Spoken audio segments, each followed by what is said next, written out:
1976년 6월 27일 그리스의 아테네 공항을 출발한 에어프랑스 여객기가 아랍의 테러리스트들에게 공중 납치됩니다. 비행기 안에는 102명의 선량한 시민, 이스라엘 국민들이 타고 있었고, 이들은 바로 생명을 담보로 하는 인질이 됩니다. 이 비행기는 당시 식육, 인간의 고기를 먹는 것으로 잘 알려져 있던 최악의 독재자 이디 아민이 통치하고 있던 우간다의 엔테베 공항에 비상 착륙하게 됩니다. 이 소식이 전해지자마자 당신의 이스라엘 총리였던 라빈 총리는 긴급 국무회의를 소집하게 되고, 그 국무회의에서 당시 약관 30세의 네탄야후 대령을 지휘관으로 하는 특별작전 요원을 선발하게 됩니다. 이 특별작전 요원들은 6대 비행기에 분승하고 적들의 레이더망에 포착되지 않기 위하여 저고도 비행을 한 끝에 엔테베 공항에 도착하게 됩니다. 엔테베 공항에 도착하자마자 그들은 불과 20분 만에 모든 작전을 성공시키고 그 잡혔던 인질들을 데리고 조국 이스라엘 공항에 유유히 도착하게 됩니다. 바로 이 작전이 금세기의 가장 유명한 구출 작전인 오퍼레이션 엔테베, 우리가 잘 알고 있는 엔테베 작전입니다. 이 작전이 성공한 후에 전 세계 유수의 방송국들은 이스라엘로 몰어들였고, 기자들은 네타냐후 대령에게 질문을 쏟아냈습니다. 그 중에 한 기자가 이렇게 물었습니다. 당신은 이 작전을 수행하는 동안 어떤 생각을 했습니까? 실패나 죽음에 대한 두려움과 염려는 없었습니까? 라는 질문에 당시 30세의 네타냐후는 이렇게 대답합니다. 저의 마음속에는 오직 나의 국민이 나의 구원을 기다리고 있다는 생각, 그리고 반드시 그들을 살려 구원해 내야 한다는 생각뿐, 다른 생각은 조금도 들지 않았습니다. 오늘 하나님의 말씀 22절은 이렇게 시작됩니다. 그때 귀신 들려 눈 멀고 말 못하는 사람을 데리고 왔거늘 예수께서 고쳐 주시매. 이 귀신 들려 말 못하고, 그쵸, 맘 못 보는 사람의 과거가 어떠했는지, 그의 인간성이 어떠했는지, 그쵸, 그가 죄가 있는 사람인지 착한 사람인지 많이 배운 사람인지 못 배운 사람인지, 예수님의 관심은 거기에 있지 않았습니다. 다만 지금 내 앞에 온 이 고통 중에 있는 이 사람을 살려야 한다, 이 사람을 구해야 한다, 이 사람을 해방해야 한다. 여러분, 하나님 앞에 겸손히 나오십시오. 하나님께서 여러분의 문제의 해결자가 되어주실 줄로 믿습니다. 여기 나오는 이 사람은 이중고에 걸려있던 사람입니다. 먼저 앞을 보지 못하는 사람이죠. 우리 인간은 대부분의 정보, 습득하는 정보에 적게는 80, 많게는 95%까지 시각 정보에 의존한다고 과학적 연구 결과는 밝히고 있습니다. 그렇다면 이분은 거의 외부와의 소통, 특히 자기 안에 들어오는 정보가 대부분 차단된 채 살고 있던 불행한 사람이었습니다. 그것만 해도 엄청난데 거기다 말을 못합니다. 표현할 수 없습니다.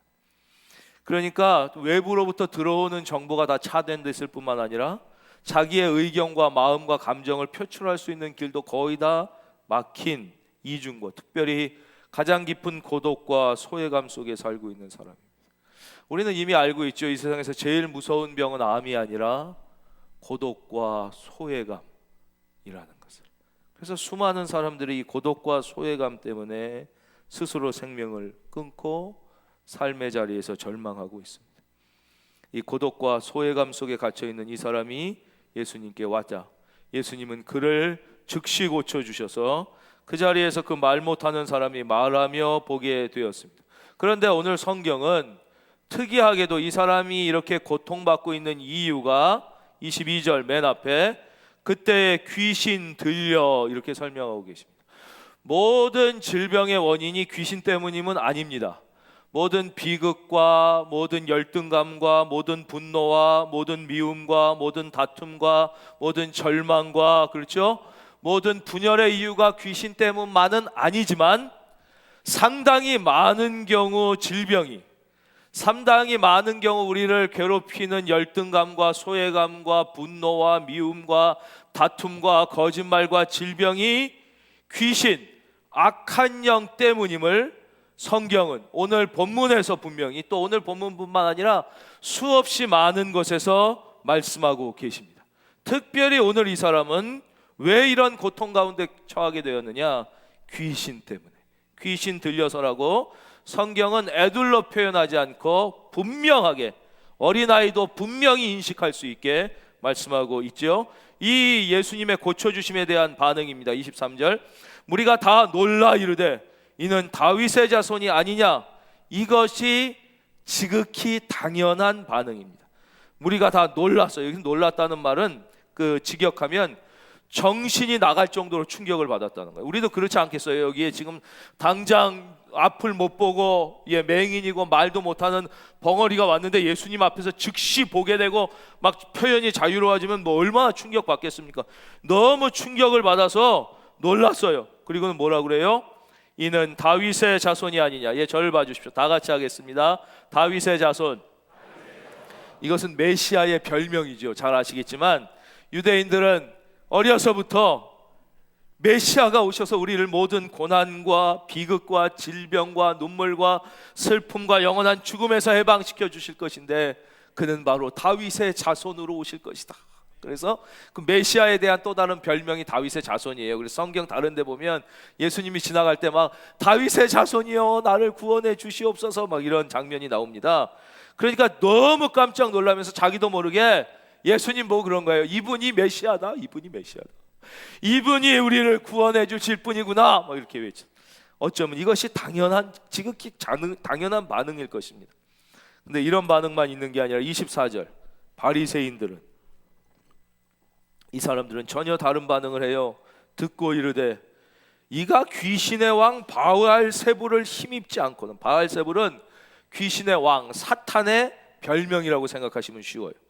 힘입지 않고는 귀신을 쫓아내지 못하는, 똑같은 이 고독과 소외감, 비극과 불행했던 사람이 자유와 해방을 얻는 이 놀라운 은혜의 장면을 보고도 안 좋게 생각하는 사람은 늘 안 좋게 생각한다. 어떻게? 왜냐? 그 사람이 낳은 기적을 부인할 수 없으니까, 야 이게 뭐 하나님이 좋게 역사해서가 아니라 이게 왜 이러냐? 저 귀신의 왕 때문에 저거 한 짓이야 뭐 이러면서 막 자기도 알아요. 이게 하나님이 역사하신 걸 아는데 그거를 막 인정하기가 너무 싫어서 막 발버둥 치는 불신앙의 태도를 보이는 거예요. 불신앙은 딴 게 불신앙이 아니라 하나님이 하셨는데 하나님이 하신 것을 인정하지 않으려고 하는 태도를 불신앙이라고 그래요. 사랑하는 성도님, 오늘 여러분에게 생명을 주시고 시간을 주시고 또 2020년을 주시고 건강을 주시고 다 하나님의 은혜인 줄로 믿습니다. 이건 하나님의 은혜라고 고백하지 못하는 게 불신앙이라는 거예요. 그거를 하나님의 은혜라고 고백하지 못하는 게 불신앙. 왜 이런 일이 또 일어났느냐? 이들의 그 내면을 우리가 이해해 보면 이게 자존심 때문에 인정하면서도 인정을 하지 못하는 상태가 나타나는 거예요. 우리 가족 전도를 할 때도 그렇고 믿지 않는 분들을 전도하다 보면 이분이 마음속에 이제 자기도 알아요. 믿어야 한다는 걸 알아. 내가 믿는 거 외에는 구원이 없다는 것을 희미하게나마 알아. 인간의 의지와 노력으로 생명을 얻을 수 없다는 걸 알아. 자기의 이 상황 속에서 나의 의지와 노력만 갖고 자기의 삶이 변화되지 못한다는 것을, 진짜 예수님의 도우심이 필요하다는 걸 분명히 마음으로 아는데도 그걸 받아들이지 못하는 분들을 많이 만나게 되죠. 자존심 때문에, 내가 여태까지 살아온 자존심 때문에, 그게 전통의 이름, 관습의 이름, 교육의 이름, 경험의 다양한 하여튼 이유가 있어요. 이유는 수만 가지로 표현되는데 그 핵심에 뭐가 있냐? 자존심. 이거를 버려야 되는데 내가 여태까지 안 믿어온 자존심, 내가 옳다고 생각했던 이것을 포기해야 되는 자존심, 내가 볼 때 내가 훨씬 낫는데 나보다 못하다고 생각했던 제가 먼저 믿은 예수를 내가 뒤따라 믿어야 된다는 그 자존심 때문에 이거를 내려놓지 못하고 막 괴로워하는 분들을 만나게 됩니다. 여러분, 그러나 인정할 것을 인정해야지 그 갈등과 고민에서 해방될 수가 있는 거예요. 그 비극과 눈물에서 어떻게 자유 얻을 수 있느냐? 인정할 것을 인정해야. 따라하겠습니다. 인정할 걸 인정하자. 인정할 걸 인정해.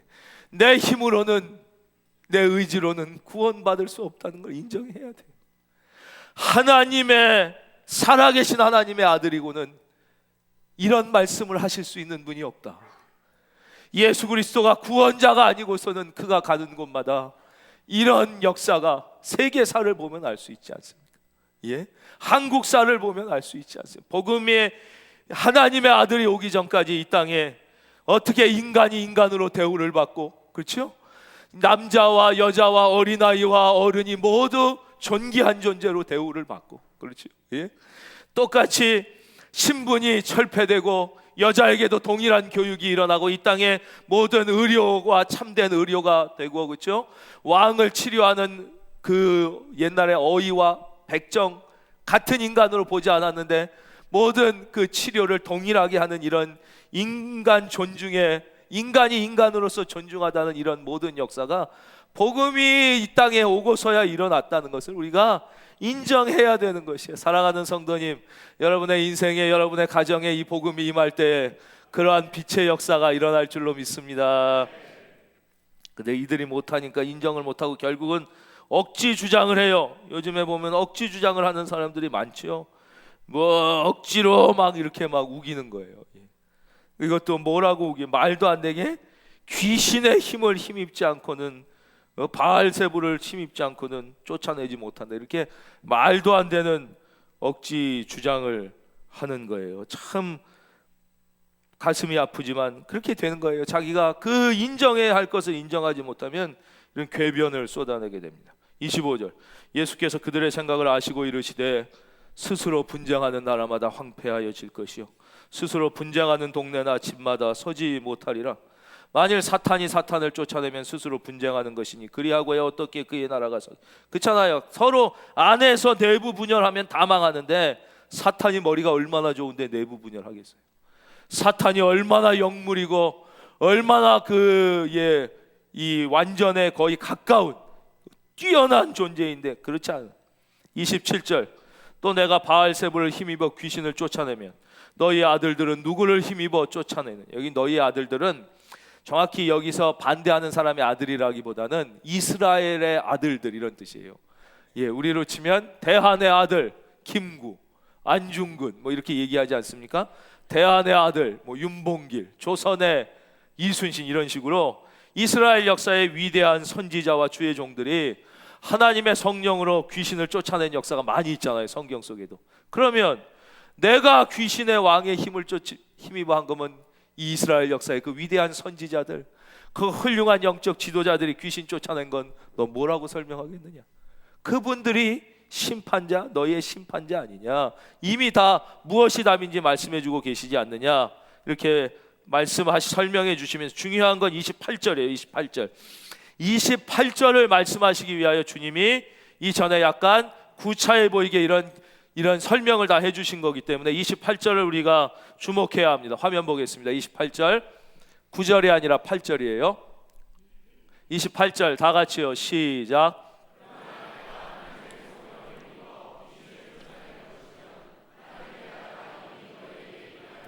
그러나 내가 하나님의 성령을 힘입어 귀신을 쫓아내는 것이면 하나님의 나라가 이미 너희에게 임하였느니라. 현대인의 큰 비극 가운데 하나를 또 말씀드리겠습니다. 현대인의 큰 비극 가운데 하나는 무엇이냐? 사탄의 존재를 부정하는 데 있습니다. 성경 말씀을 보면 창세기부터 하나님이 사탄이 있다고 말씀하셔서 성경의 첫 책이죠. 성경의 마지막 책인 요한계시록에까지 하나님은 사탄이 분명히 있다 말씀하십니다. 즉 성경의 처음부터 끝까지 분명히 하나님께서 사탄이 있다고 말씀하시는데도 불구하고 우리는 이 사탄의 존재를 부정하려고 하다 보니까 사탄의 역사가 성경에 가득 설명되어 있는데도 그거를 인정하지 않으려고 하는데 큰 이 현대인의 대부분의 비극이 있는 것입니다.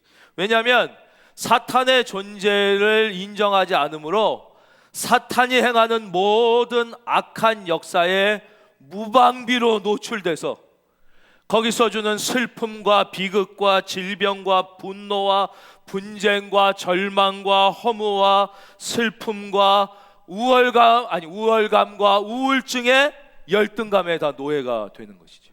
예를 들면 이것입니다. 우리 동네에는 좋은 사람이 많습니다. 서울에는 아주 훌륭한 분들이 많지만 이 중에는 살인 강도도 어딘가 있습니다. 어딘가에 보면 성폭행범도 숨어 있고 도둑놈도 분명히 있단 말이에요. 그거를 알고 경찰을 만들고, 그렇죠? 경찰관 CCTV를 놓고 이렇게 준비를 하면 되는데 아예 살인자라는 게 어디 존재해? 어떻게 성폭행범이라는 게 어떻게 존재해? 그런 건 세상에 아예 없어. 그런 도둑은 아예 존재하지 않아. 북한이 왜 우리를 쳐들어와? 북한이 쳐들어올 수 있다는 사실을 알고 준비하면 못 쳐들어오는데 왜 쳐들어오겠어? 우리 뭐야 거기다가 우리가 힘을 써. 그냥 그러면 6.25는 우리가 쳐들어올 거라고 생각해서 쳐들어온 거예요. 아예 방비 자체를 안 하고 있다가 당하면 다 죽는 거란 말이에요. 그거는 보이기라도 하죠. 병균은 눈에 안 보인단 말이에요. 과학이 발전돼서 병균이 눈에 보이고 바이러스가 발견돼서 그렇지 안 보인다고 눈에 없는 것이 아니에요. 지금 인간의 과학은 그 정도까지 볼 수 있는 거예요. 이제 바이러스와 병균까지 볼 수 있어요. 그러나 영의 눈이 뜨이면 이 악한 영의 존재를, 성경이 분명히 말씀하시는 악한 영의 존재가 있는데 이걸 아예 부인해. 그런 게 어디 있어? 악한 영이 어디 있어? 라고 하는 바람에 이 사탄의 공격에 무방비로 노출되어 있는 것이에요. 오늘 22절, 그때의 귀신 들려. 분명히 악한 영 사탄이 있고 사탄이 부리는 더러운 영들이 존재한다는 현실을 우리가 직시하고, 이들의 존재는 뭐예요? 이들의 존재는 사람을 망하게 하고 타락시켜 결국 지옥으로 다 끌고 가는 게 그들의 목적이고, 그것뿐만 아니라 성경은 뭐라고 말씀하세요? 믿는 자들까지도 두루 찾아다니며 우는 사자와 같이 삼키려. 여러분, 영적으로 깨어 사탄의 노예가 되지 말기를, 사탄의 밥이 되지 마시기를 주의 이름으로 축원합니다. 아니, 이 어려운 설교를 어떻게 이렇게 잘 들으시는 거예요? 이 참, 사탄이 어디냐? 사탄은 인간의 심리적 작용일 뿐이다. 그래서 전에도 말씀드렸지만 이 사탄의 제일 전략이 뭐냐? 존재 전략이 사람으로 하여금 자기가 없다고 믿게 하는 거예요. 그래서 사탄이 왜 영물 중에 영물이냐? 사람들로 하여금 자기가 없다고 믿게 하면서 존재하기 때문에, 그래서 영물 중에 영물인 거예요. 그게 사탄의 제일 전략이에요. 거기 다 무너지는 것이죠. 자, 이제 더 중요한 것이죠. 그렇다면 이 사탄과 그 더러운 악한 영을 우리가 어떻게 이길 수 있느냐? 우리의 힘으로는 도저히 이길 수 없는데 바로 28절 말씀에 그 답이 있습니다. 그러나 내가 하나님의 성령을 힘입어.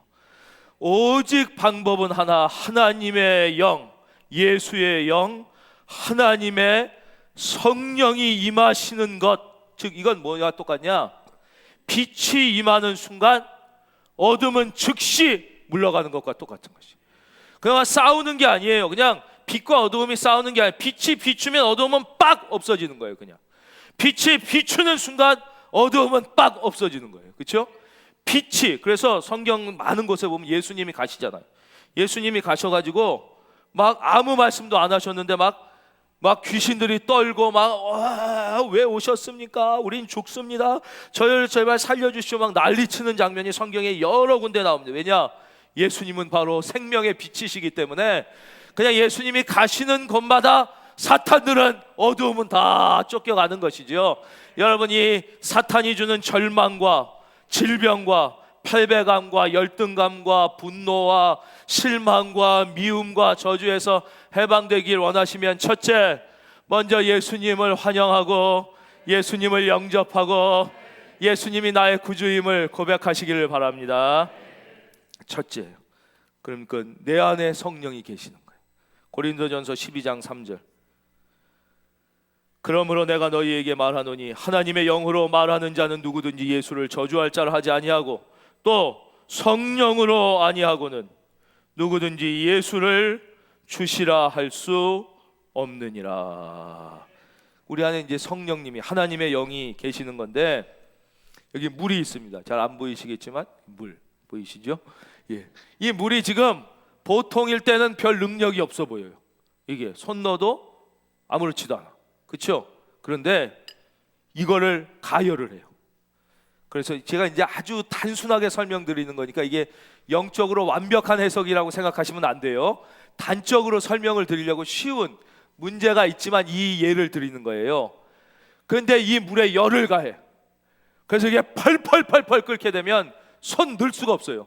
그냥 엄청난 에너지가 나오는 것이죠. 우리 안에 성령님이 계시는데 우리가 그 성령님을 인정하고 찬양과 말씀과 기도로 그 성령님과 늘 함께 교제하면서 성령님의 능력을 의지하면 성령께서 우리 안에 어마어마한 능력으로 역사하시고 할렐루야, 그 성령의 능력이. 근데 그렇지 않으면 그냥 물은 별 능력이 없어 보인단 말이에요. 예. 그러니까 우리 안에 성령님이 계시지만 우리가 성령님을 너무 무시하고 아예 말을 들으려고 하지도 않고 기도를 통하여 교제하고, 여기서 성령님과 하나님과 예수님이 혼동되시는 분은 아주 쉽게 성령님은 하나님의 영 이렇게 생각하시면 돼요. 성령님은 예수님의 영 이렇게 생각하시면 돼요. 우리 안에 와 계신 예수님의 영과 교통하고 교제하고, 여러분도 5년 내내 말 한마디 안 하다가 어느 날 전화해서 돈 좀 꺼줘라 그럼 그 사람이 우리를 뭘로 하겠냐.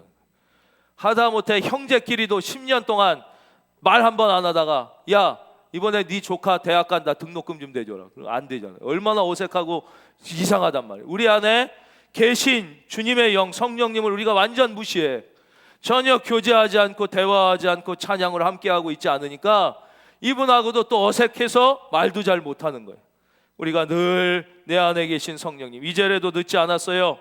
우리 주님의 마음은 오직 하나, 어떻게 하든지 내가 얘를 살리고 얘를 잘 되게 하고 얘를 해방시켜줘. 아니 애국자 대령도 자기 국민에 대하여 그렇게 생각하는데 비교할 수 없이 사랑 많으신 우리 주님이, 여러분 마음을 여십시오. 주님을 모셔드리고 인정해 드릴 때 주님은 우리의 과거를 묻지 않으시고, 할렐루야, 우리의 과거를 묻지 않으시고 우리 안에 역사해 주시는 것입니다. 여러분 속에 더럽고 악한 세력들이 추방되기를 원하십니까? 그러면 바로 사탄을 이기신 분 예수 그리스도, 그분을 모셔드리고 높여드리고 예수의 영인 성령을 의지하여 기도하시고 찬양하십시오. 그가 가는 곳마다 여러분을 짓누르고 있던 절망과 분열과 미움과 열등감과 분노와 아픔과 슬픔과 질병은 떠나가게 이 능력이 우리에게 임하기를 바랍니다.